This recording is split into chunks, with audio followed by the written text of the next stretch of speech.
Good morning. Yes, we are. Thank you. Thank you. Good morning, everyone. I'm going to call this meeting of the Community Planning and Economic Development Committee to order. I'm sorry, I know I'm going to miss people. People's boxes keep moving all over the place.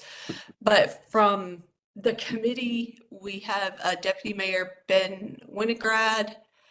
I believe I saw Councilperson Alberto Cortez, yes. Councilmember Deb Poland, Mayor Sherry Cantor. I thought I saw Councilor Blanks a second ago, but I don't see her now. Oh, there you are. Okay, I couldn't see you. There are a lot of people on the call that are going to be speaking, and Rick, I'll just let you introduce everybody as we do that, because there's a lot of people here. Can I have a motion to approve the minutes from the last meeting? So moved. Can I have a second? Second. Thank you. Okay. The first thing on the agenda is the MDC Lining update. Rick, do you want to? Yeah, thank you, Madam Chair, and good morning, everyone. Great to see everyone. As you can tell from the screen, we have a very busy agenda for today's committee with several guests who are joining us. And first up, we have MDC, the team from MDC, who will give an update on the sewer lining project that's about to begin in West Hartford. And I believe Jason Waterbury is going to be doing most of the presenting this morning. So unless I'm mistaken, I will, through you, Madam Chair, turn it over to Jason. Jason, are you with us? Yes, I am. Thank you, Rick. Thanks. Madam Chair, if you don't mind, I'm going to try to share my screen. Please do. Thank you.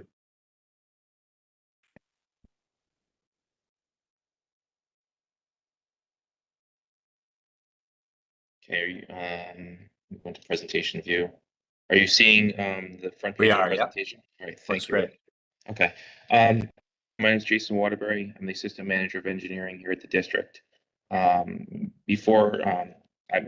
have a series of slides here. I'm going to try to get through them in about 15, 20 minutes, because I know you guys have a packed agenda and everyone has work days to get to.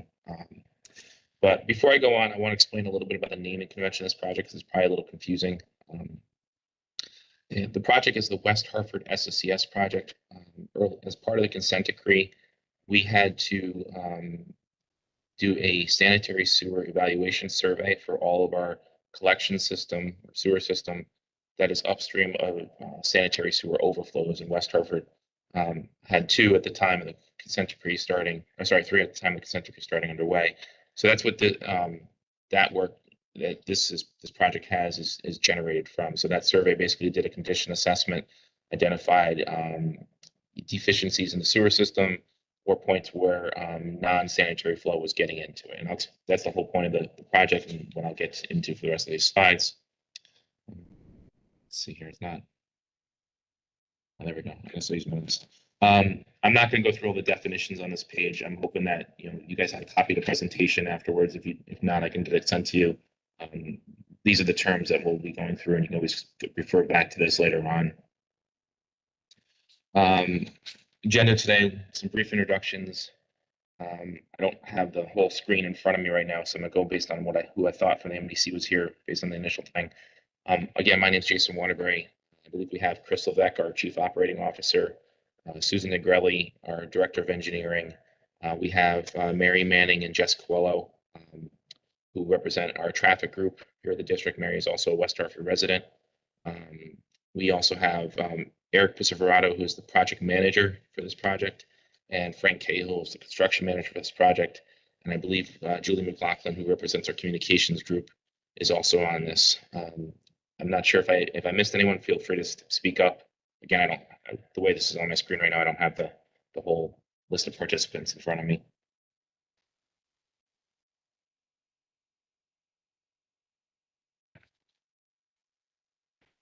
So a little background on the Clean Water Project. Most of you have probably been familiar with this going back to referendums back in the 2008 and then 2012 timeframe. But essentially it had three main goals, which was to reduce or eliminate sanitary sewer overflows, which again come from the separated portion of the system. I have a map that explains what that means, which West Hartford had three of them. Reduce or eliminate combined sewer overflows, which are the overflows that come from the combined portion of the system, which is in Hartford primarily. And then reducing the amount of nitrogen that is released into the Connecticut River, which is one of our consent order requirements. So essentially the first requirement is a consent decree issue, and the remaining items are consent order issues. Our consent decree was issued in 2006. At that point in time, we did a whole lot of investigations and condition assessments of our system. We identified deficiencies, some of which have already been addressed in West Hartford. What we have been doing over the past couple of years, especially, is actually trying to align some of the rehab of that work with all of our member towns' paving programs. So you've probably seen a lot of lining work happening. So hopefully for you, some of this work is actually pretty familiar. And then when we did our integrated plan, which is our consent order, basically Bible, in 2018, we incorporated, at that point in time, we took our consent order program and consent decree program and wrapped it together for some cost efficiency. So that was really, right now, our Bible is that integrated plan. So you may have heard that term used in other presentations as well. In 2015, prior to the integrated plan, this was really what's wrapped into the integrated plan. We identified what consent decree work wasn't done yet and what consent decree work had been done. You probably remember projects in 4 Mile and Greenhurst areas. Those projects were completed roughly 10, 12 years ago. You're probably very familiar with the South Hartford Conveyance Tunnel. That's taking care of the overflows, the actual overflow points in the West Hartford collection system. That'll be completed in mid-2026. And really what that left us with was removal of wet weather flows through various different parts of the town of West Hartford. The peach colors are really the areas that we're going to be working in throughout this project. And then the purple colors in the center are a future project to focus on private property inflow removals. This project that we're doing is primarily public right-of-way work. Some background on our system. The orange is the combined area that I was referring to earlier. That's West Hartford, and there's a little portion, I don't know if you can see my cursor, probably not, but there's a little portion of West Hartford that has combined, and then obviously all of Hartford. Green represents the areas of our system that are separated, and obviously that's the majority of the system. One of the biggest main difference between separated and combined is separated is intended to only convey sanitary sewage and not roof leaders, catch basins, foundation drains, sump pumps. All that type of non-sanitary flow is not intended to go into a separated system. Obviously, that isn't necessarily the case, and that's what our mission right now as part of the Clean Water Project really is, to remove that water. Of note, West Hartford is actually the youngest member town. So any sewer that was built in West Hartford prior to 1984 was actually built by the town of West Hartford. A lot of times that thought, most people probably don't realize that right now, because it's been quite a time since West Hartford became a member town, and probably assume that you've been part of the MDC forever, and the MDC built all the sewers. That's actually not the case. Pretty much all the sewers we're rehabilitating here were originally built by the town of West Hartford. The key point on this figure is we're trying to show the difference between dry weather flow, which is what happens on a normal day. It's not raining, there's no snow melt, nothing like that, versus wet weather flow with regards to what comes to our Hartford treatment plant. So beige is obviously Hartford, which takes all of the flow in Hartford goes to the Hartford treatment plant. But the Hartford treatment plant also takes in the areas in yellow, and you'll see in those yellow areas a maroon number and a blue number. The maroon number represents what is coming from that area or town to Hartford's collection system on a normal dry weather day. And the Hartford treatment plant has a capacity recently upgraded to about 200 MGD, 200 million gallons per day. Obviously, for dry weather days, that's not a problem. All of that water can successfully get to Hartford and be treated and discharged to the river. It's when we have wet weather events that we have a problem. If you look at all the blue numbers added up, that alone takes 68% of the Hartford treatment plant's capacity. And obviously, we still have flows being generated within Hartford proper itself. So that's where we have problems with regards to overflows or basement backups, or even in some cases, limiting capacity for development too, which is a recent issue that we've been trying to manage through. Excuse me. So two terms that we use frequently here at the MDC with regards to our sewer system are inflow and infiltration. It's both of those terms represent water that's getting into the sewer system that is not intended to be there for a separated system. The main difference is that inflow is typically a piped connection, such as a catch basin or a foundation drain or a sump pump. And infiltration is typically what comes in through cracks or holes that are in either manholes or pipes.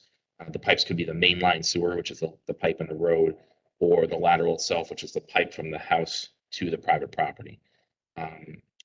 Through all of that investigation work that we've been doing since really 2008, a lot of inspections, metering of the sewers to see how much water is actually there at a given time or a given event, we determined that West Hartford, this wet weather flow, 60% of it is actually coming from private connections, whether it be a leaking lateral or a sump pump or foundation drain. So really what that means is that we can successfully line or rehabilitate or repair or replace all of the mainline pipes and manholes, but that still will leave a large chunk of wet weather flow coming through the system. The pictures on the right, the top right picture is actually one of the sewer overflows that's going to eventually be connected to the tunnel that's affectionately known as Center Trunk Sewer Overflow 3. The ones that are left in West Hartford are Center Trunk Sewer Overflow 2 and 3. And technically, the overflow from the Newington trunk, which is just over the line in West Hartford, there were actually at one point in time overflows, or 6 overflows on the Center Trunk Sewer that were over time eliminated by the town just before it actually became a member town. So there were actually, when I say there's 2 and 3, 1 through 6 actually did exist at one point. And then the bottom right picture is just an example of what happens when the system just has too much water coming into it. You'll see manholes burp and water coming out of the manhole. That's typically because of all this wet weather flow. It's getting into the system that is obviously not intended to be there. Just a visual graphic of a lot of the things I've been talking about. You'll see the house on the left, and then you'll see a pipe that comes from that house. It goes underneath a tree. Trees love sewers, by the way. So when you have if you know where your lateral is coming from your house and it goes by a tree, unless that lateral is new or been renewed recently, those roots are probably in that tree, and that is going to cause a problem. And then you have the pipe going from the house to the pipe in the road. That's what we refer to as a lateral or house connection. And then you have the main line in the road, which is the mainline sewer. And you'll see representations of cracks and defects and whatnot. And then also shown on this is a storm drain. Storm drains are also susceptible to the same problems with cracks and defects. So if you have issues with your storm drainage capacity, that could also be part of the problem. Just some examples of overflow sources. Oh, sorry, I'm toggling way too fast here. Sorry. The top right is basically the ones that we're trying to address with this type of project, which is actually, plus I'll get to the bottom right also, but leaks into the mainline sewer, a manhole. Manholes are the common things. And then the bottom is your your inflow sources. Now, I'll explain a little bit more detail later on, but we are also addressing leaky laterals as part of this project too. And that's been a recent change to the lining work that we've been doing. So the sump pumps, the foundation, the roof leaders, those will not get addressed as part of this project. Those are part of separate programs at the district, which I'll also show some information on later on in this presentation. This table came from our 2018 public hearing for a long-term control plan update. At the time, and these numbers are probably a little bit outdated right now, but at the time, we had completed rehab of approximately 36% of the town of West Hartford, with recommendations to do another 43%. Now, the bulk of that 43 is actually included in this project that we're doing now. But one of the key interesting things is that we, through the integrated planning process, really incorporated all this rehab, whether it's in West Hartford or Newington or Westfield or parts of Windsor, into our consent order work. Because if you go back to that slide that had the yellow outlines with the maroon and blue numbers, Those peak wet weather flows coming from those communities also contribute to combined sewer overflows because it's sending more water into Hartford. And that obviously that collection system becomes overwhelmed just as easily as any other collection system. So not only is this a project that helps our consent decree compliance for overflows in West Hartford, it also does help consent order compliance for overflows in Hartford. So that was really one of the key items that we were trying to do at the time in 2018 was to get those projects incorporated into what we're trying to do here. Just a general schematic at the top right of the lining process. You'll see usually a big box truck kind of near one of the manholes. It doesn't matter. It could be upstream or downstream. It doesn't. Sorry, the uphill or downhill side, shall we say? That's usually depends on the traffic patterns and really how the configuration of sewer is and what they're trying to do. But it basically they insert like a felt product. It looks like a large tube. It's usually flat. It's pretty saturated with a resin. And once that gets inserted and pulled through from one manhole to another, it's then inflated and then cured. The curing process is basically cooking the liner, whether it be through hot air, or, steam or hot water. That cooking process causes the resin to really become as hard and seamless as a brand new polyvinyl PVC sewer. It takes the shape of the host pipe, and it's as good as new. It's a structurally it stands on its own. So it's basically getting a new sewer inside an existing sewer, and even though you'll see it going inside one, it does actually increase capacity because it is so smooth. The bottom left picture shows a brick sewer. I don't exactly know which one that was, but with leaks coming in, and then the bottom right is that same brick sewer after it's been lined. So it's kind of a before and after. You see all that wet weather flow coming into that sewer that's taking up room, taking up capacity in the pipe, and now it's not there. It can't get in. So that's kind of what we're trying to achieve here. That and just renewing infrastructure also. The sewers in this project, which you'll see on another slide, primarily date back to like the 1930s. So they're pretty old pipes in general. Just an overall summary of our project. Excuse me. Tickle in my throat. We're really going to be throughout a good chunk of the town, and I've got blow-ups of these maps coming on the next couple slides, but and also I've got schedules that show kind of like when and where, generally speaking. But as you can see, one of the reasons we really wanted to have this presentation is because we're going to be impacting such a large portion of the town, and really for an extended duration. But it also represents very large investment that the district is making in the town of West Hartford's collection system with construction costs of over 30 million. It's one of our larger sewer lining projects that we've had in recent days or recent years. Sorry, would be recent days too. We're lining obviously over 100,000 feet of pipe, but we're also going to be rehabilitating or inspecting and then rehabilitating up to 2,400 private properties. So not only is the customer going to see us, doing work in the mainline sewer, but then depending on the condition of their lateral, and explain this more on the other side, they will have the opportunity to have their connection from the house to the main line too, and that's at no cost to the customer. That's purely part of the district's project. Obviously, we have to get permissions, which I'll get to in another slide, also to do that work. But we do have also. I wanted to point out we do have interim milestones on this for the 2025 paving program. We've been working with the town's engineering department to coordinate at least getting whatever roads are part of the 25 paving program, get those roads wrapped up before the paving occurs. Because the last thing we want to do is have the town pave, and then we go to do the work, and something had happened, and we can no longer line the pipe, and it's got to be an excavated repair, and no one likes when fresh pavement is cut into.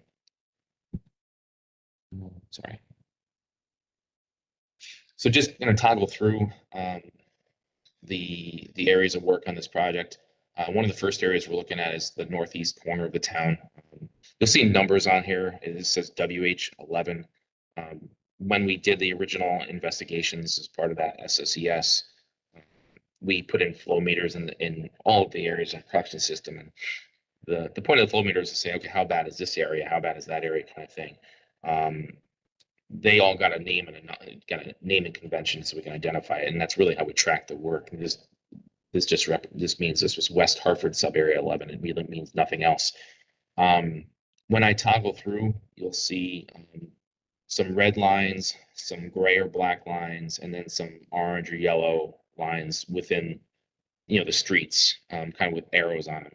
So the black means no work is recommended, and that's typically because the pipe has already been rehabilitated, or it's brand new PVC pipe that doesn't, or newer pipe that doesn't really need to be lined. The red is lining work, and then the yellow and orange is work where the sewers had already been lined, but we do have to go back and do the laterals. And then kind of along those lines, you'll see pink and green, kind of like blotches through there. Those show the parcels that are impacted by the project. The green are the parcels that we've identified that we would like to line the laterals. So on those parcels, those customers will have a little more level of outreach to them, where we try to get permission to line, to at least inspect their laterals, and then depending on the condition, line the lateral as well. I'm not going to go really into detail for every single map, but this is north central West Hartford. This also kind of generally represents the sequence of how all these steps will happen. It doesn't mean that we're going to finish completely with the northeast corner before we go through the next one. This just represents the steps of the work, and I have a slide after these that discusses that more. So we're going to move ourselves generally from the northeast corner down through the town. You'll see initial steps work on the main line, so we're actually go by pretty fast. And then we're going to be in the northwest portion of West Hartford, up near Ranger Lane and Porter and whatnot, and then working our way down into town center. Now, this is an area obviously it's going to take a little bit more care and attention, and we do plan on discussing with both local PD and also the town engineering department to see if certain parts of this area, whether or not due to traffic or for other reasons, it may be better to do the work at night. But again, we're going to work with through the town engineering department to make those decisions. And then moving into town center, or the center, West Hartford, and then moving along to the southern end of the project area, which is almost into the southern border of the town. Top part of the slide is our outreach. Bottom part is general construction sequence. Now, we take outreach very seriously here at the district, so sometimes people will probably get tired of hearing from us, but we'd rather over communicate than under communicate. So the first bullet is really what's happening right now. Residents in the first couple sub areas will be getting within the next couple of days a mailer just introducing the project and letting them know that we're coming. And then as the work happens, residents get a series of notifications, whether it be 24 to 48 hours or 7 days in advance of the work. And then the other thing that we will do is if there's been a gap between one phase of the project and the next, there will be another mailer to say, hey, we're back, kind of thing. And the third bullet is kind of one I want to go into a little more detail on. So I mentioned the lateral lining. We do need permission to line the laterals on private property. While the lateral is completely owned by the homeowner, under our ordinances, we do take the responsibility to repair and maintain the portion within the public right-of-way.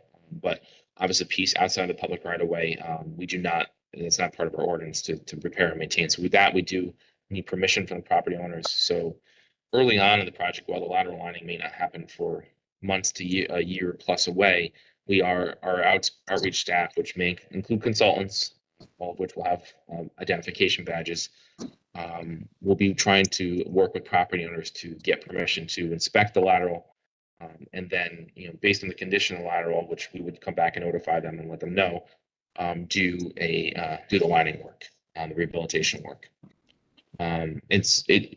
In most cases, it's a win-win for everyone. We get water out of our system, and homeowner gets a brand new renewed lateral.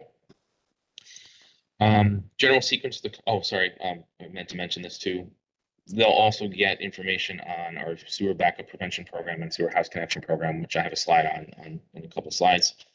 General sequence of construction, and this gets to why you're going to see us multiple times. The first step that the contractor does is to inspect the sewer. They put cameras in it, they CCTV it, they clean it. They're looking to make sure, one, they agree that it is lineable, and two, they take measurements so they can, get their liners ready and ordered and whatnot. So they do that on a sub area basis, generally following that sequence I went through before.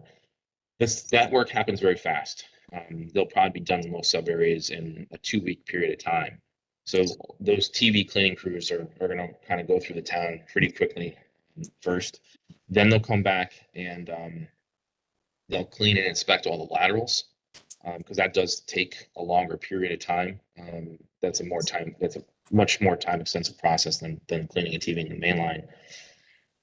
Then the contractor will also probably concurrently, to some degree, doing any excavation repairs that they identify as part of that TV work, whether it be on the lateral or on the main line.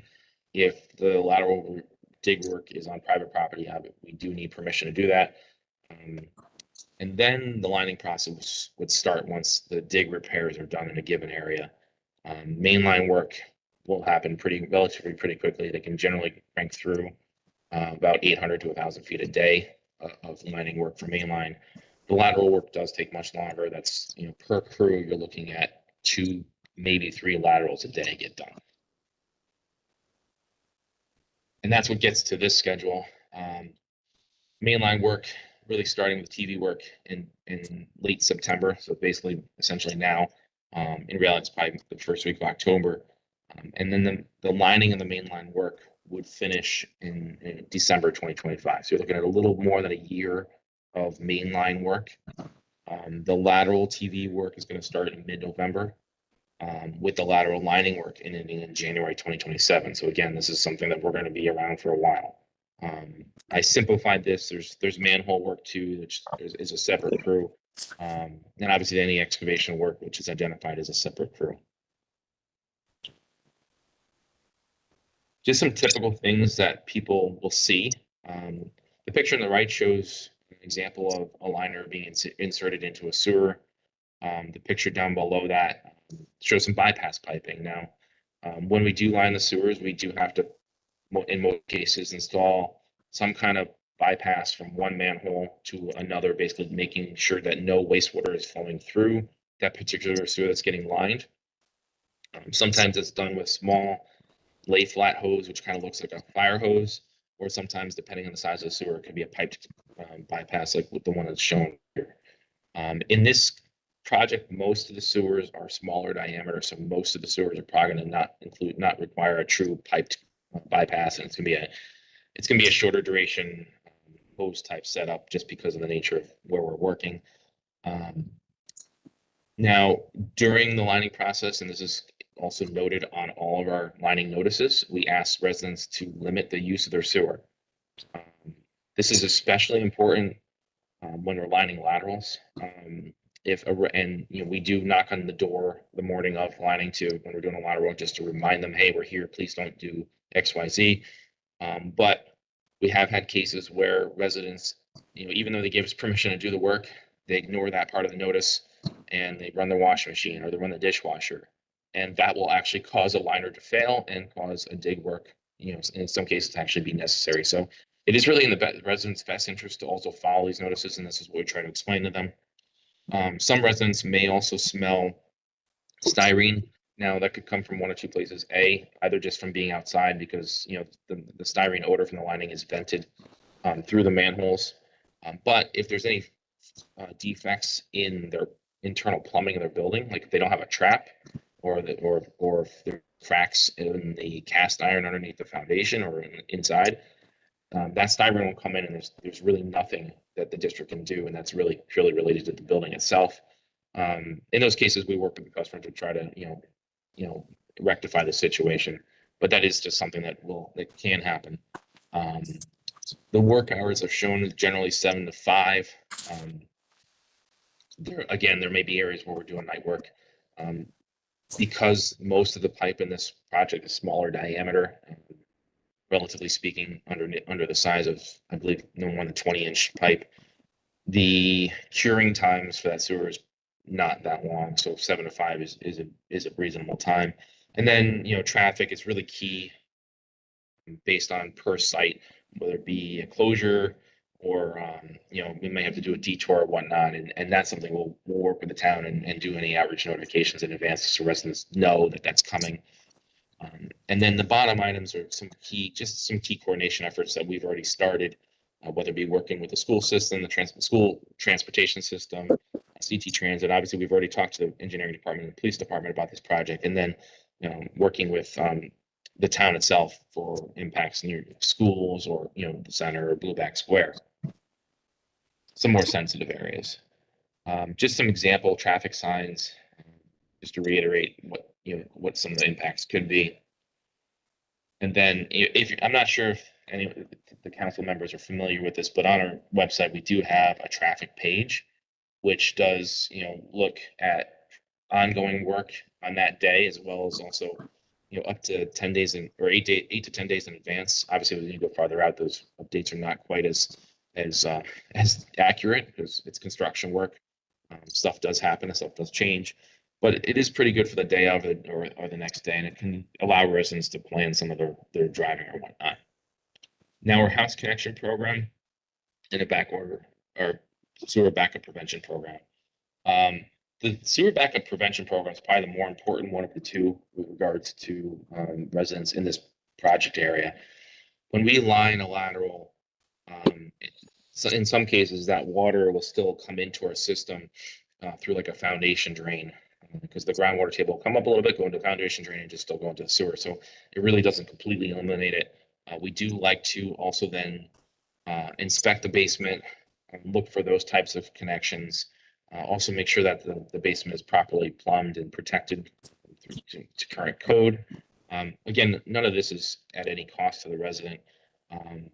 But then, if there is a piped connection like a foundation drain or sump pump, we then work with the town's building department to try to get that water disconnected from our system. The sewer house connection program applies right now district-wide. Actually, both these programs are district-wide, but with the laterals being lined as part of this project, this really would apply to just when we line the lateral from the main line, there is a point where it gets, the liner can only go so far, get so close to the house. If there are any defects in that section afterwards, that's where this program would apply. And it's really a first come first serve kind of program, but homeowners would be eligible to have their lateral inspected from the house to the main also. And if any defects are found, then there's a cost limit up to, I think it's up to $10,000 per property, but the MDC would participate with the homeowner in that.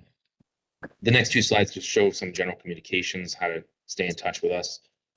Again, we over communicate in most cases, a lot of notices.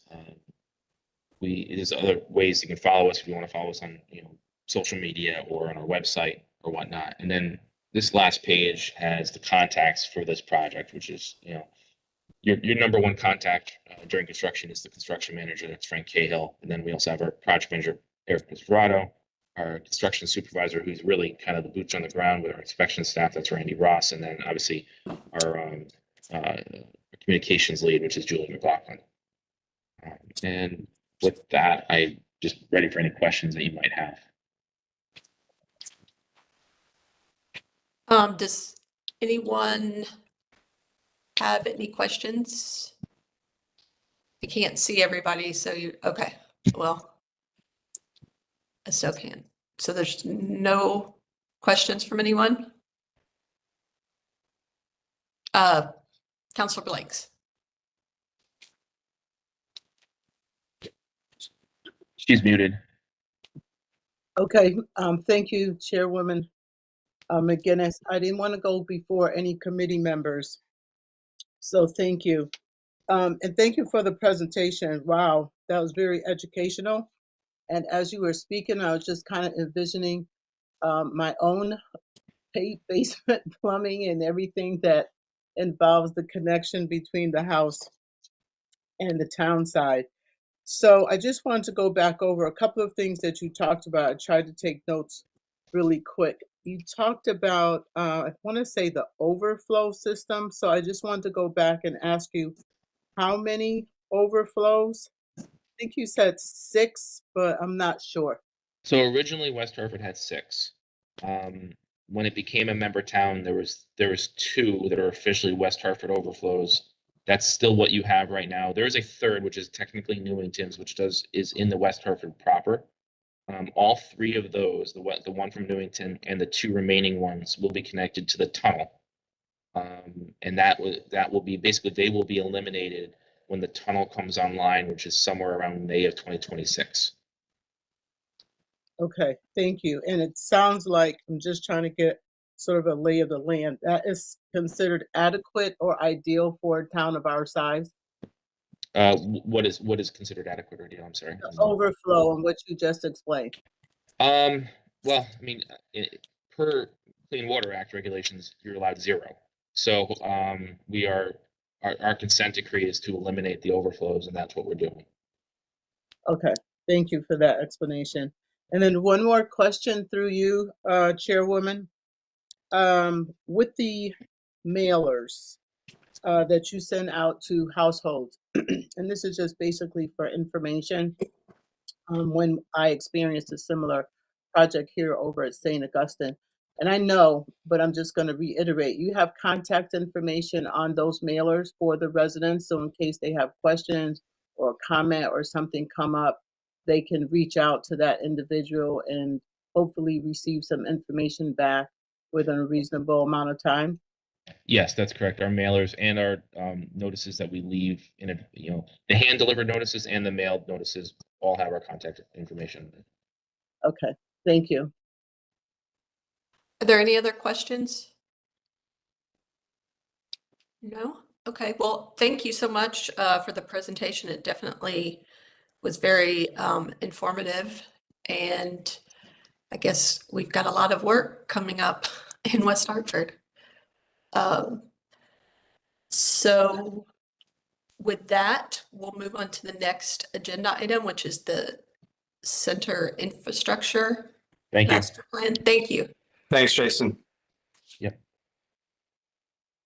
Yeah, thank you, Madam Chair. Yes, we'll move on to the next item here. And we are very pleased to provide the CPEC committee with an update on our center infrastructure master plan. If you don't mind, I'll just go back for a little bit just to kind of put some context around where we were and how we got to where we are today. So as the council knows, the vision for this project began back in 2021, and the town at that time, as we know, received significant American Rescue Plan Act funds, which we have appropriated to a number of very important projects throughout town. One of them being the council having the vision to use these generational funds to renovate the center. As we know, we are dealing with a very much aging infrastructure within the center. We have damaged sidewalks, we have aging and dying trees, and wouldn't argue with the really unsafe street conditions as well. So the council appropriated funds to allow us to hire a consultant to assist us with this plan, and we engaged Stantec back in 2022, and the team at Stantec has been working very closely with our staff ever since. So initially, going back a couple of years, we held a number of public outreach sessions. We had design workshops, roundtable discussions, pop-up events in the center, surveys, online surveys, stakeholder meetings. And then through that 2-year process, we identified, and I'm simplifying it here, but essentially identified a number of designs, which we eventually narrowed it down to 2. So one involved changing all of the parking in the center to parallel parking, and that would create much wider sidewalks for pedestrians.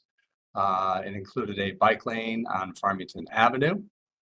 And then we had the other plan, which maintained the current parking structure with the pull-in, albeit would have fewer parking spots than we have today. but it would also increase the width of the sidewalks, but not to the degree that the parallel parking plan would allow. Both plans address traffic calming measures to ensure that the center was safer for our residents and businesses and visitors. And, following the presentation of those plans, we received a number of emails from members of our community who supported that parallel parking plan. On the other side of that support was significant concern, especially from our small businesses in the center. They were concerned with certainly loss of parking.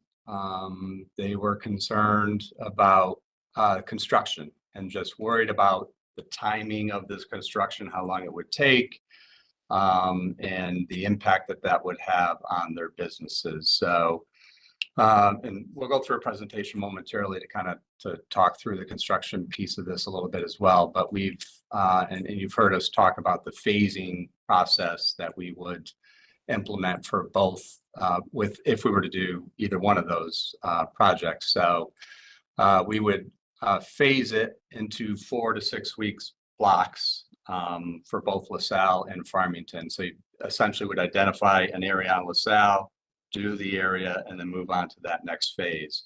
So the phasing for the maintaining the current parking structure with a pull-in would be about 4 to 6 weeks for each phase. Should we go to the parallel parking model and the wider sidewalks, that would increase that phasing almost by 2 times. So that created some concern for our businesses as well.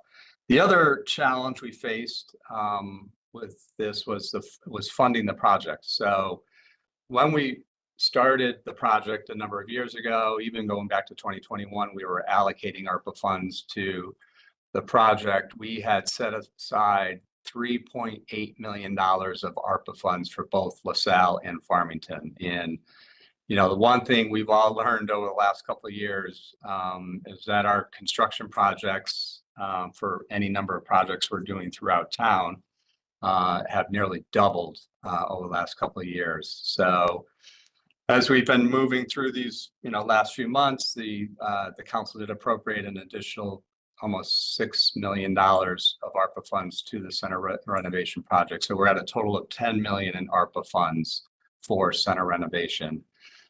Current estimates for maintaining the current parking structure would be just under $10 million, and we would have to add about $3 to $4 million to the cost if we were to go to the much wider sidewalks with the parallel parking plan.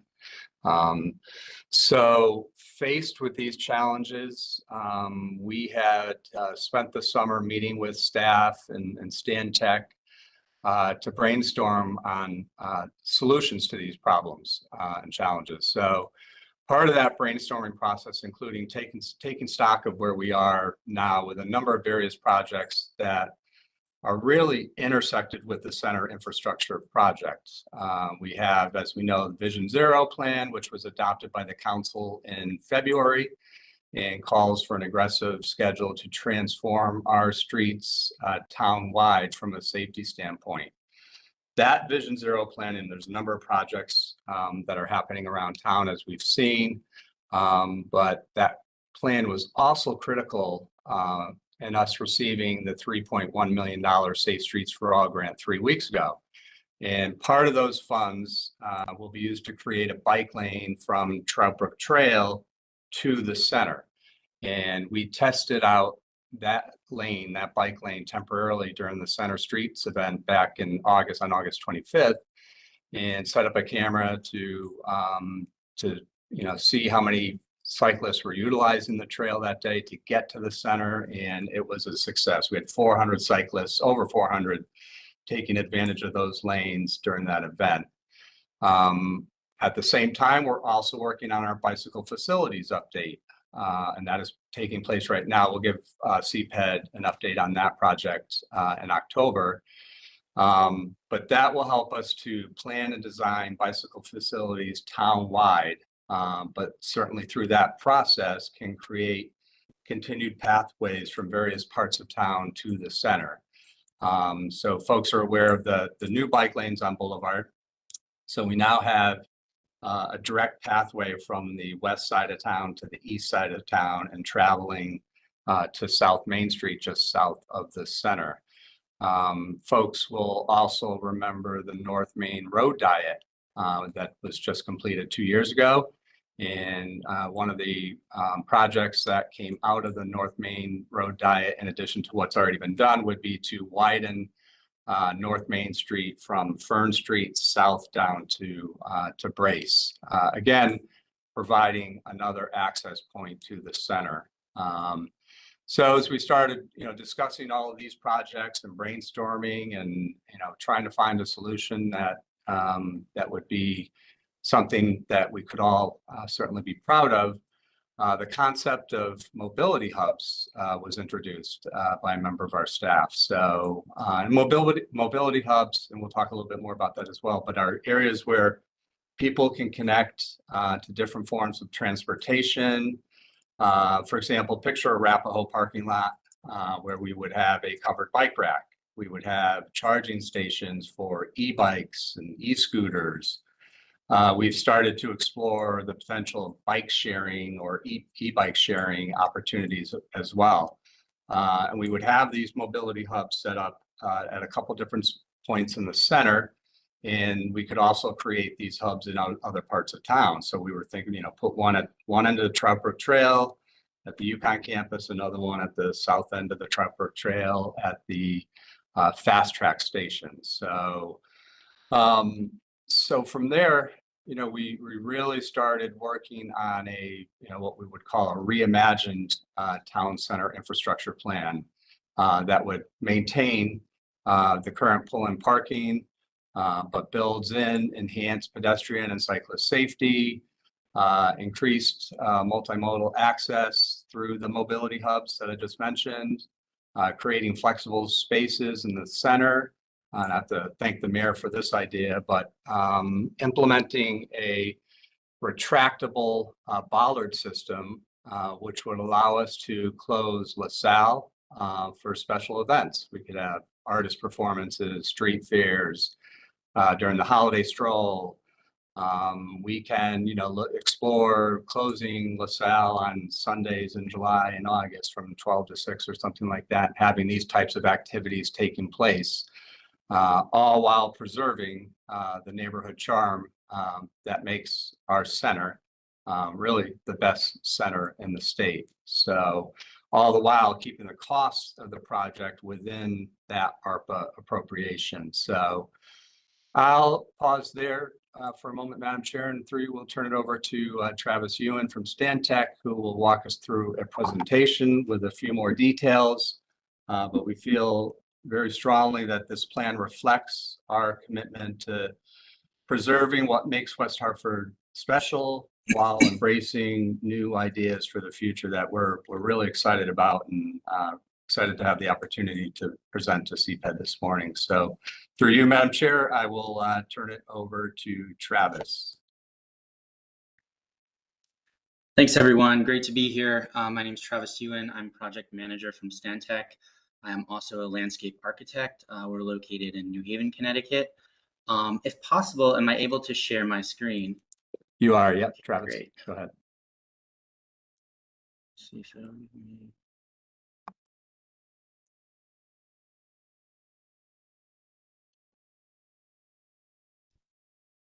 Great. All right. I assume you can all see it now. Yep. Great.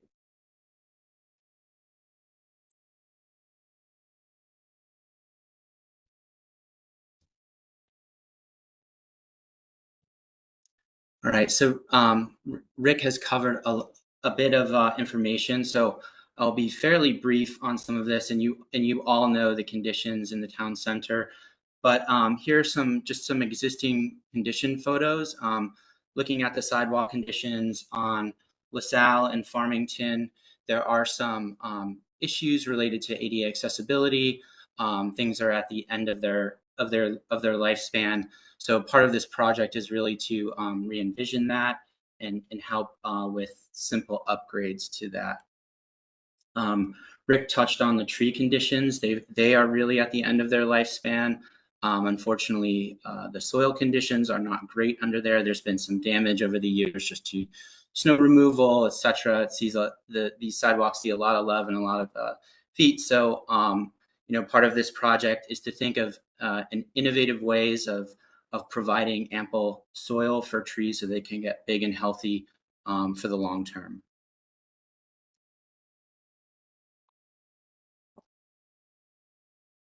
We also studied the parking supply, and I won't go into too much detail on this, but we really looked at overall how many spaces were available in the center and where those availabilities were through different times of the year, and that reducing some of the on-street parking doesn't really affect the overall parking supply in general. And we studied traffic and safety concerns closely. So we know that there's speeding concerns on Farmington Avenue. There's long crossing distances.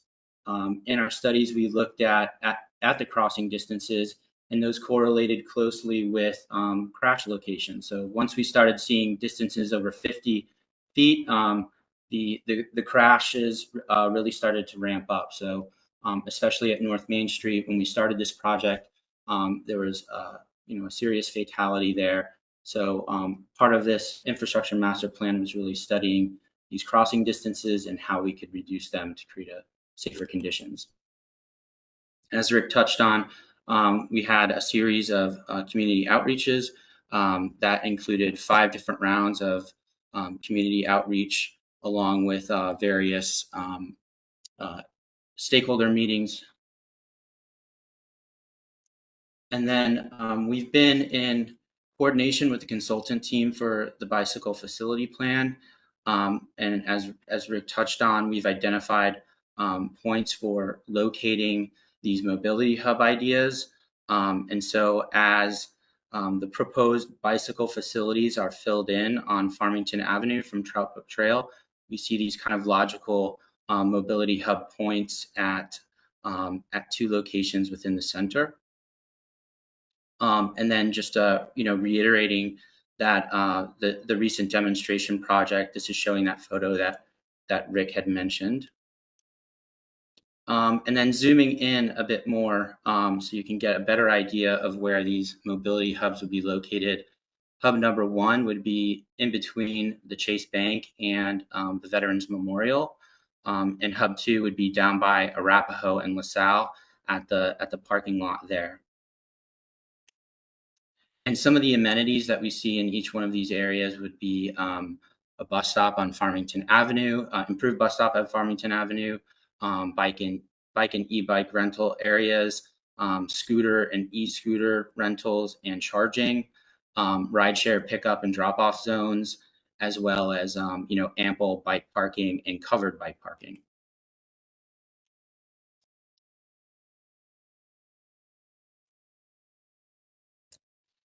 Zooming even more, this is the location between Chase and the Veterans Memorial, looking to introduce these new amenities here. And it's a logical point of coming off of the eventual Farmington Avenue bicycle facilities, and people are able to easily reach it. And then at Arapahoe and LaSalle, there's room already for some bicycle parking there. And so the intent would be to expand on that, as well as providing the other amenities that I mentioned before. And then here are some possible suggested amenities, which would be improving the bus shelters, and the Connecticut Transit is in the process of reimagining their bus shelters. For the hub number 1 and number 2, we would like to propose covered bike parking, as well as providing amenities for e-scooter and e-bike charging and lockup.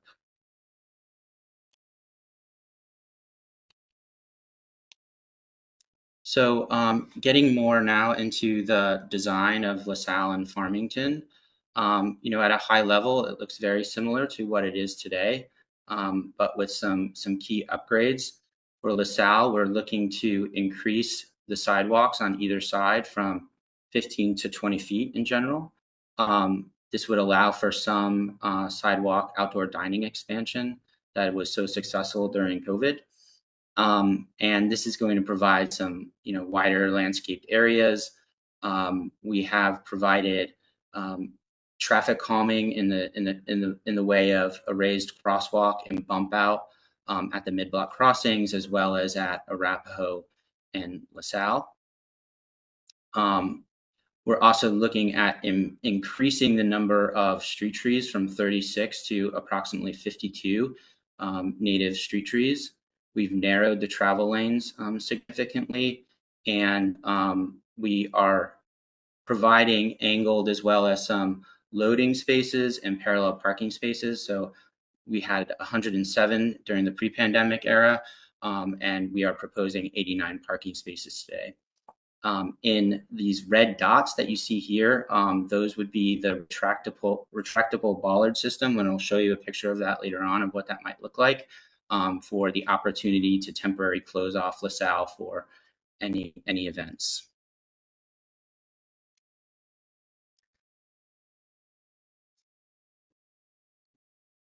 And here's a rendering of looking north on LaSalle. So you can see how the sidewalk has expanded.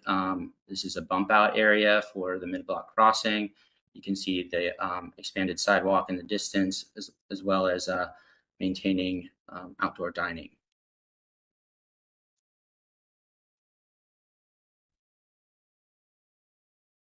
And here's an example of the retractable bollard system. So in order to create this safe and secure festival street, these bollards could either be removable, where town staff would remove them or install them for certain events, or they can be retractable into the ground. And we're in the process of working with the town to determine the best system for them.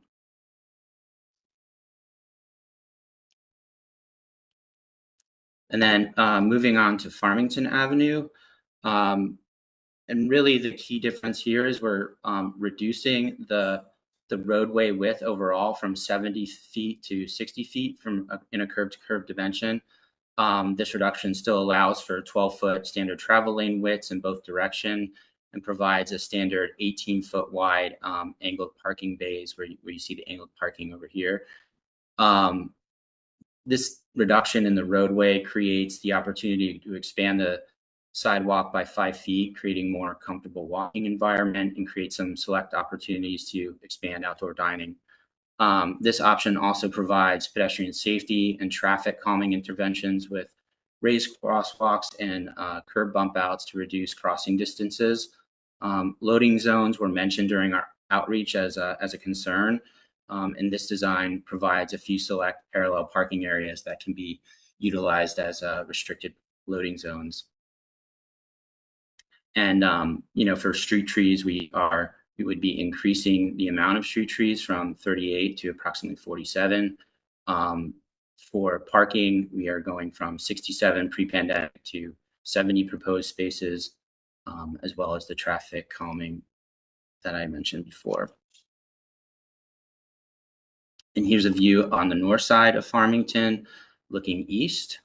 You can see the sidewalk expansion, maintaining angled parking, increasing the urban forest, and still providing outdoor dining. And as part of our outreach too, there was a passion from the community for native street trees. So we are providing a broad and diverse list of different types of trees. What's currently out there is only one species, which is a honey locust, which is an urban tolerant tree, but but because it's a monoculture, if it does get a disease we're seeing out there now, it can wipe out the urban forest. So we want to provide a diverse canopy there. And then looking at pedestrian amenities, we will be proposing new bench seating throughout, bicycle parking. We will be maintaining the trash receptacle system that the town is using today. And as part of this project, there will be all new pedestrian lighting. The pedestrian lighting is at its end of its lifespan as well. There's some unsafe conditions with a few poles, so all of that will be new and upgraded, as including the below grade conduit. We heard that ADA accessibility was very important, providing surfaces that people with mobility impairments can travel on easily. So as part of that, we are proposing cast in place concrete sidewalks with an interesting scoring pattern and a broom finish texture to really be slip resistant.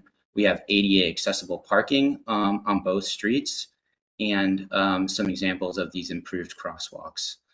And I mentioned the innovative below grade planting conditions for the trees. So we will be providing what's called a soil cell system. And this allows for native planting soil to be planted under the concrete sidewalks. And it really helps those trees get large, full, and healthy. And with that, I'll go into the construction phasing a bit. So, one of the major concerns we heard from the business owners was disruption to their business during construction. So we've proposed a incremental phasing system that would allow for, I'll call them blocks of construction, which would happen on one side of the street and within one block at a given time. And as Rick mentioned, these would be kind of 4 to 6 week blocks that would always allow for pedestrian access into businesses during construction. And the below right is an example of Manchester, New Hampshire, that just had a recent major upgrade to their main street. And with that, I'll open it up for questions. Does anyone have questions? I can't see everybody right now, so committee members, was that a yes? Count? Okay. Deputy Mayor, do you have a question? Just want to see if the timing's right. Rick, is this for you? Is this the end of the presentation, or are we? It is. Hearing Yep. more? Yeah. So this is a good time to ask questions, and we can get into a dialogue. Thank you. So, well, let me address, the sort of obvious elephant in the room. I know, obviously the big discussion has been about the type of parking, particularly on Farmington Avenue, but generally on the diagonal versus parallel. One of the problems I think we've sort of faced by this whole project is the fact that we haven't done anything for so long, and that we've got a combination of fixes, just pure maintenance issues, and the sidewalks and the trees and everything else, overlaid with new concepts as to connectability and just getting away from a complete car culture, and that's an awful lot to handle at one time. I think that's probably been a mistake, that we've spent so long without doing anything, and so collectively as a town. So I guess one of the, and I think, it's certainly been portrayed as being, that this is somehow a 40-year plan, right? That whatever we're doing here will be forever. And I do think we need to be a bit more nimble than that we have to have flexibility. That you talk about other parts of town where we've had ideas, that we probably wouldn't do now. Some of the design of Farmington Avenue in Albany, an asylum, where we put things in that people, now may not be the best ideas in terms of the curbs in the middle of streets, and all done with great intent. But over time, some of these things, no longer seem like a great idea. So I guess the question, on this plan is, how flexible is it? If once we get through a construction process, what are other adaptations we can make in the future, or that, you know, or things sort of locked in? Through you, Madam Chair, great question, Deputy Mayor. So is when Travis pulled up some of those design sketches for both LaSalle and Farmington, and as you pointed out, it does maintain that current pull-in parking arrangement.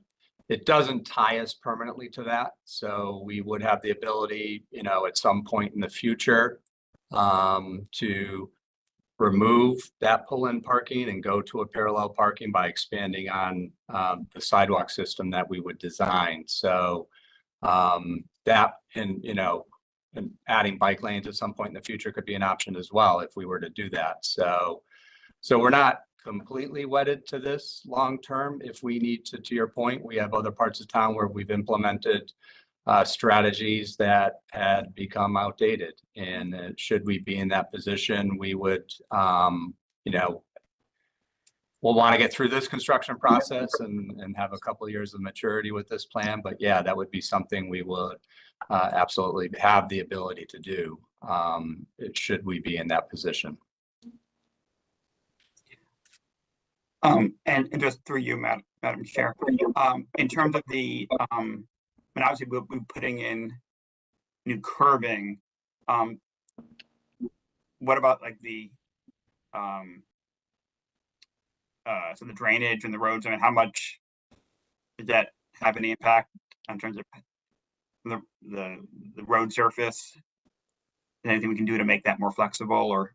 Yeah, so the way we would design, through you, Madam Chair, it would be graded almost future, you know, looking forward in the future in the event that we would do something like that in terms of the water that would be moving off of the current system or in a future system as well. All right, thank you.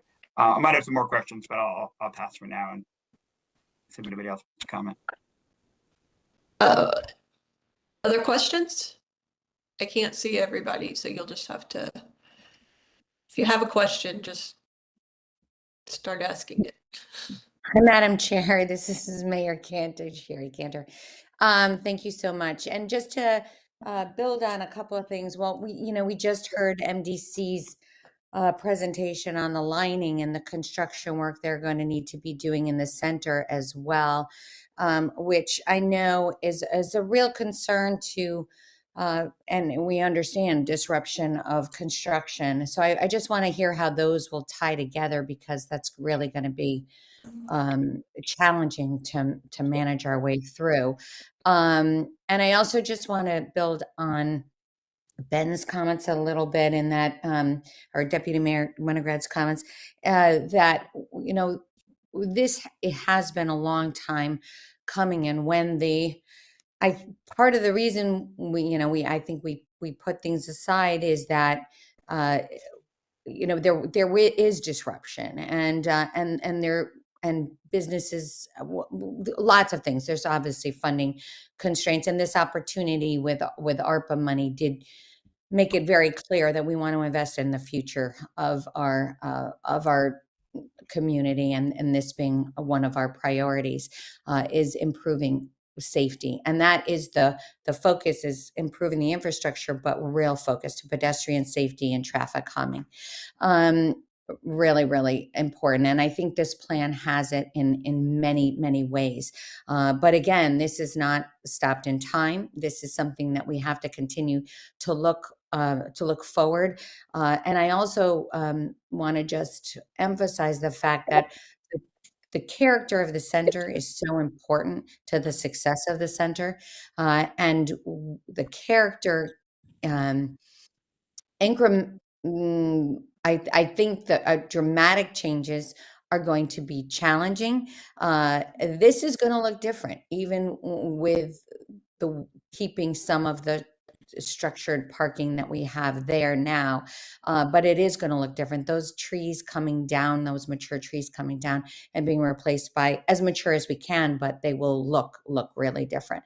So there's a sterileness that we want to not actually you know, the sterileness is really concerning, right? And so we want to make sure that we are moving in a direction that doesn't change that character too much. So, couple things. I want to hear about the integration of the MDC, and then I also want to hear about how that character component. Well, I don't really actually.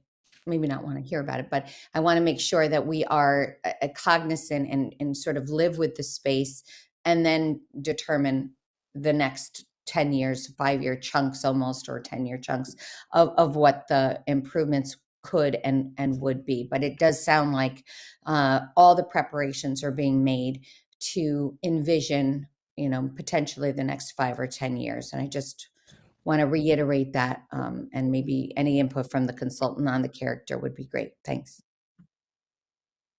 Thank you, through you, Madam Chair, to our mayor. And I know Greg Summer isn't with us this morning, our town engineer, but we will be working closely with MDC with this project, townwide project that they presented this morning. I know Jim Brennan is with us, our assistant town engineer, but we would ensure that, yeah, we're not designing the center, redoing LaSalle and then Farmington and then doing these sewer lining projects. So we will coordinate with MDC if we have not already. I just can't say specifically that we have without talking with Greg. But we will ensure that that does not happen.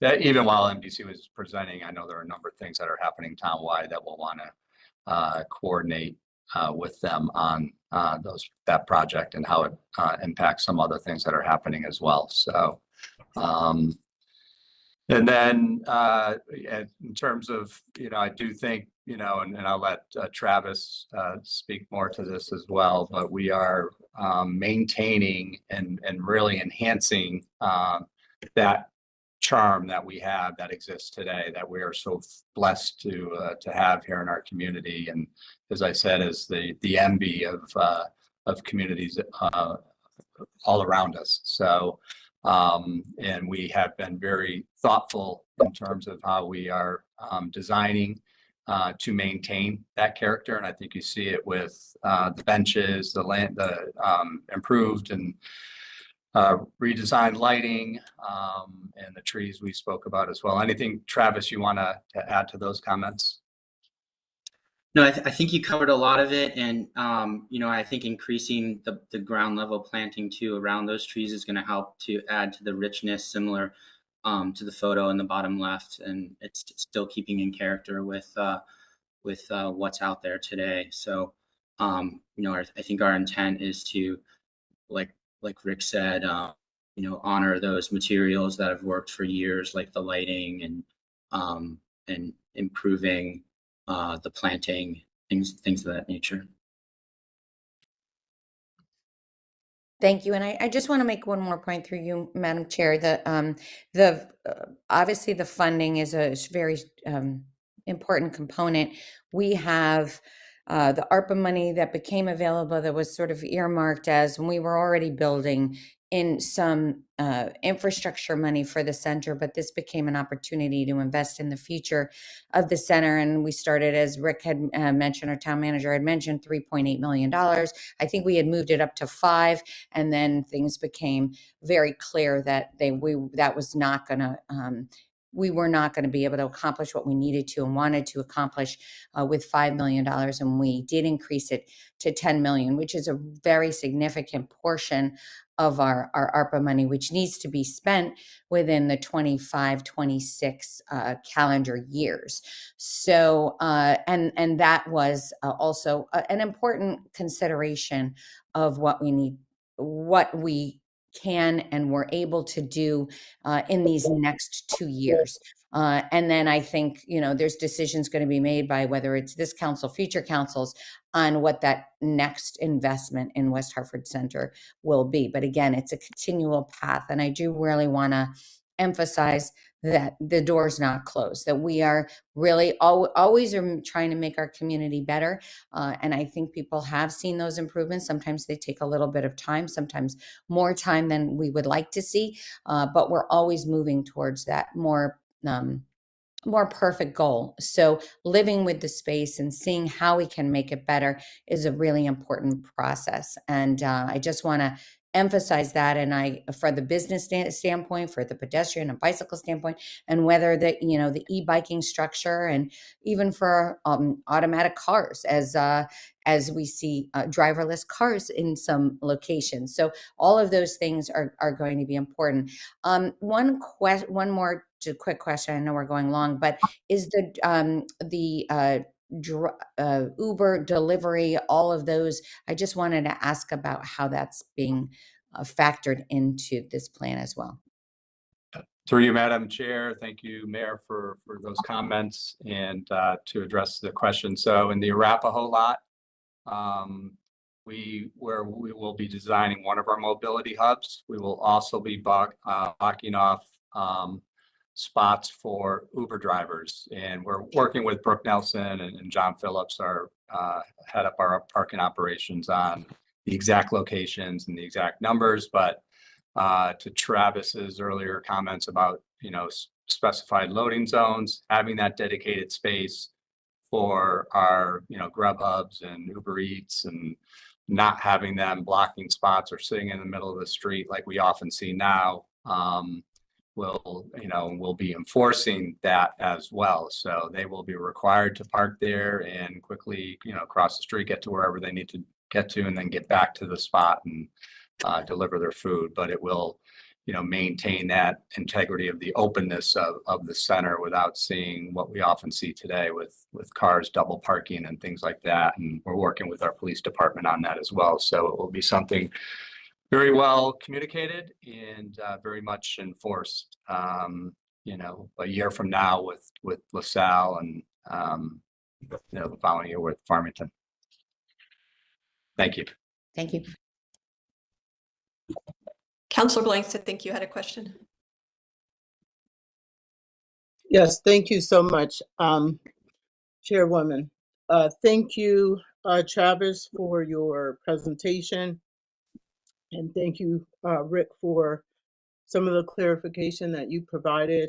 I do like these renderings and how it does embrace our pedestrians in terms of just being pedestrian friendly, especially with all that we're doing around the town center, how our population is going to expand really quickly. I do have a couple of questions in terms of the development that we are going to see very shortly in the near future around Arapahoe and Farmington Avenue, as we begin to do some of the things that are being proposed in this plan here.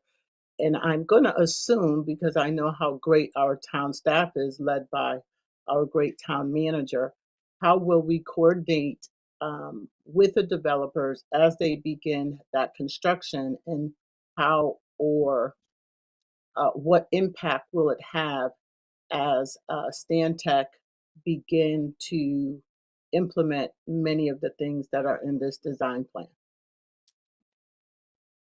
Through you, Madam Chair, to Councilor Blanks, great question. And we are in almost weekly contact with the developers for Arapahoe, for the condominium complex, as well as the apartment building on the corner of LaSalle and Arapahoe. They're very much aware of our schedule and what we're, and just to back up just for one quick second in terms of when our project would begin. So Stantec would finalize the design of LaSalle and Farmington as we speak. We will be bidding that rather quickly. And to the mayor's points, we do need to have the funds appropriated and contracted by December 31st of this year. And then we have 2 more years to expend those funds. So we do need to move quickly from hiring a construction manager and a construction company to complete this project. So we are, and the developer, as we met most recently last week, they're aware of our schedule.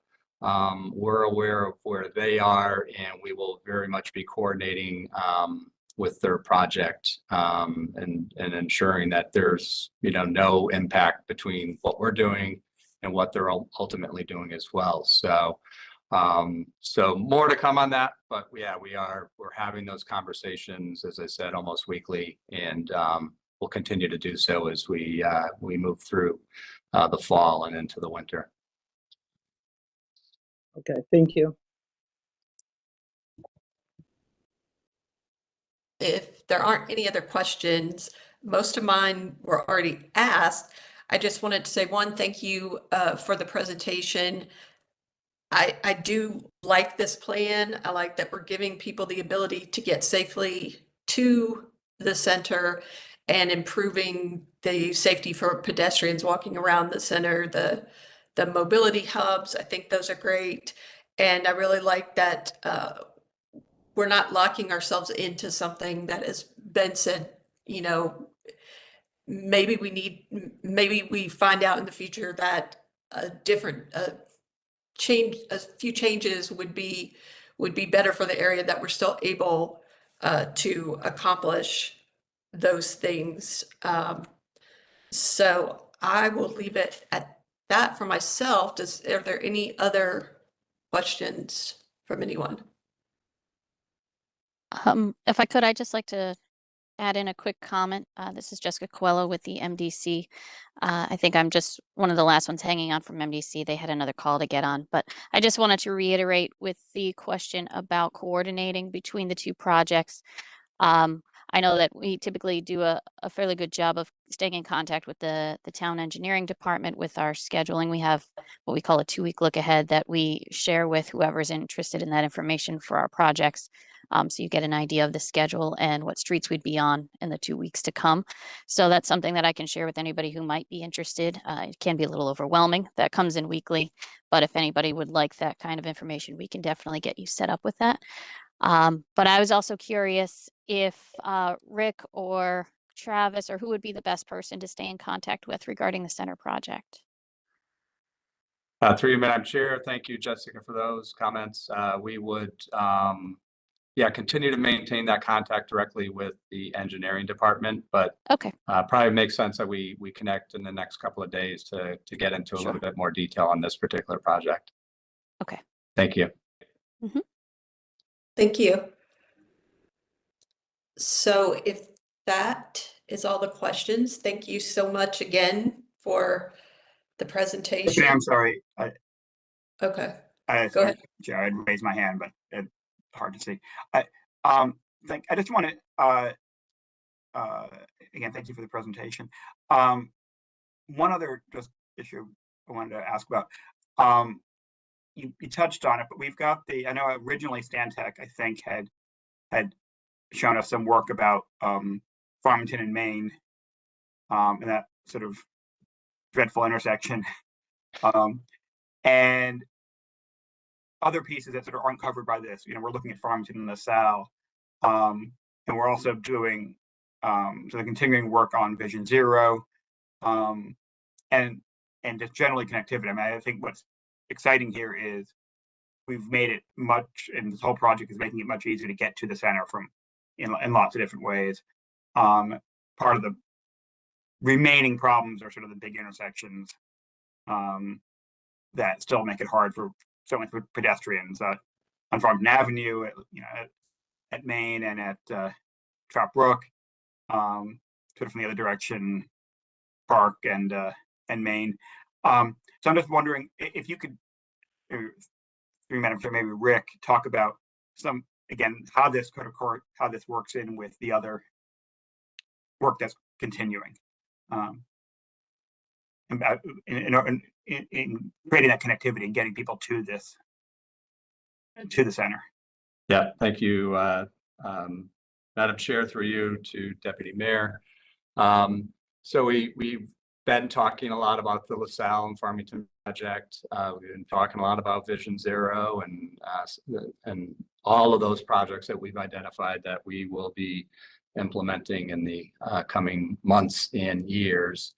And even through this particular project, as I said, we focused on LaSalle and Farmington, but we've been meeting and kind of revisioning how South Main, Unity Green, Veterans Memorial, how all of that integrates into a future plan as well. So we've had, and that will require additional funding, you know, to tie into to tie South Main and future renovation for South Main into the total center project. So we will continue doing that.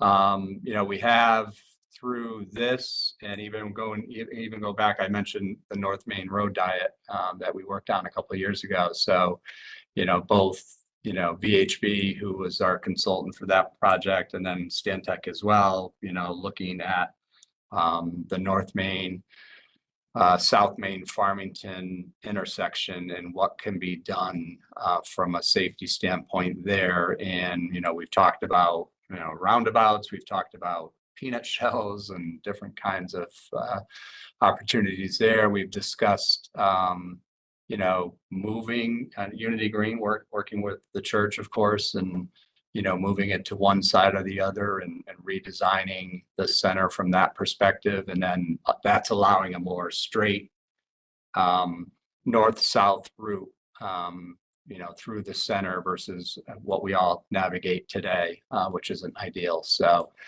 yeah, we are having those conversations quite a bit. And, you know, as we get this thing done, at least out to bid and ready to begin the work on LaSalle, we can continue that work, including our town council and what that may look like for that intersection. You know, we did talk about the bike lane from Trout Brook up to the center, you know, and integrating that into some future change that we will be doing there as well. So a lot of moving pieces with that. But it is conversations we're having at some level of depth already with engineering, and we've had it with Stantec and our North Main Road Diet consultant as well. So more to come on that, and we will be talking with community planning and economic development and the council as a whole about what that may look like in the coming months. I don't know if that answers your question, Deputy Mayor. It does. Thank you. Okay. So now if we want to move on to D, the resolution adopting the Capital Region Natural Hazard Mitigation Plan update. Yeah, thank you, Madam Chair. And just quickly wanted to thank Travis for not only for being here today and really the entire Stantec team for they've been true partners with us from the beginning, going back over 2 years now, and dealt with a lot of different iterations and changes, and they've been incredibly visionary and insightful, and really appreciate their partnership with us on this very important project for the town of West Hartford. So thank you, Travis. Thank you. So I know we've kept everyone quite a while this morning. Appreciate your patience, but we do have one more thing we needed to discuss. So tonight we have a resolution on the council agenda adopting a Capital Region Natural Hazard Mitigation Plan, and this plan will run from 24 to 29. So every 5 years, and members of the council may remember 5 years ago adopting this plan, but the Capital Region Council of Government works with their 38 member towns to update the plan, and the current plan expires in November. So, and CROG has been working on this plan since April of 23. And they've had a number of meetings with our planning staff and all of its member municipalities to take all 38 kind of mini annex plans and roll it into one big capital region plan. So included in the resolution is a process to provide the CPED committee with an annual report in terms of our progress to some of the strategies that we've identified. So you know, and their projects, the council's generally been aware of as well, like the fuel station down at Public Works that we're looking to do this year. That would be part of our hazard mitigation plan. Moving the Emergency Operations Center from the police conference room over to some space in the town hall is another plan we're working on that would give you an update on over the next 5 years. We've talked a lot about the generators that we need to integrate town-wide, one at Town Hall, one at one of our fire stations, and then addressing them at both high schools as well. So those are the types of things that are included in our plan that would be sent off to CROG. CROG would roll it up into the big plan, and we would send it off to FEMA in November. So I'll pause there. I want to give Todd Dumais, our town planner and acting director of community development. Todd's been working very hard on this, and give Todd an opportunity to add to some of my comments. Thank you, Rick. Just to add brief comments and some context, as Rick mentioned, this is a plan that we as a community update in coordination with CROG and the 37 other member communities. And it really is designed to mitigate the hazards we face as a community and make us more resilient and safe for our infrastructure and our residents. Our last plan had a series of action items and strategies that were outlined. And I just want to highlight the fact that this isn't a plan that just sits on the shelf. Of the 30 actions and strategies designed to deal with the hazards that faced West Hartford in the last plan, approximately 75% were actually completed or are currently underway. So these are things that are taken seriously. You as the council recognize this, fund these projects, and we work towards making our community more resilient and safe through plans such as this. That's all I have, Rick. Thank you, Mr. Dumais. And through you, Madam Chair, we're happy to answer any questions that the council may have. Again, we'll present it this evening with a resolution that you would formally vote on. And, we'd let CROG know that action took place. And as I said, they'd be able to get everything completed by November for their approval. And I think they've received preliminary approval from FEMA already as well. Are there any questions? Okay. Communications. Rick, do we have any? Nothing under communications, Madam Chair. We did, we uploaded a community development department update. Yeah. We won't necessarily spend any time with that. As I said, taking up an hour and a half of your time this morning. It's more informational. But certainly we can get into some of those details next month. We will go on to next month in terms of future agenda items. I mentioned the bicycle facilities update that we've been working on. So we have a draft plan that we will want to present to CPED. Would like to do that in our October meeting. There's something else I wanted to add to that agenda as well. It's escaping me right now, but it will come to me as soon as we end the meeting. But thank you, Madam Chair. Okay, so if no one else has any questions or comments, can I have a motion to adjourn the meeting? You're muted, but I saw you say so moved. So moved. Okay, so meeting is adjourned, and have a good rest of your day. I guess I'll see several of you tonight. Thanks, everyone. Appreciate your time. Thank you. Thank you.